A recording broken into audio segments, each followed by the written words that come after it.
આ 5 ગુણ જો આપણે આપણામાં આવે તો જ ઈશ્વર આપણા સાથે સંબંધ જોડે. આ નથી ત્યાં સુધી આપણે ઈશ્વર સાથે સંબંધ જોડીએ ગમે ત્યારે. અરે ઘરમાં છૂટાછેડા લોકો 2-3 વાર કરી નાખે છે.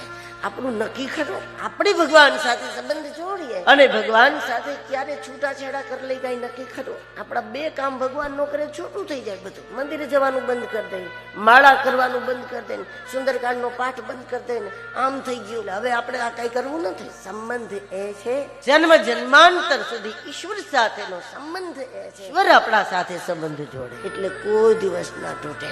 આપણે ઈશ્વર સાથે સંબંધ જોડો તો ગમે ત્યારે તૂટી જાય. ઈશ્વર આપણા સાથે સંબંધ જોડે તો કોઈ દિવસ છૂટવાની શક્યતા નથી. ભગવાન આપણી સાથે સંબંધ જોડે એના માટે આ 5 ગુણને એક જ વ્યક્તિએ ધારણ કરવા. ધર્મનિષ્ઠા, ભાવ, સમર્પણ, સંયમ અને નિયમ.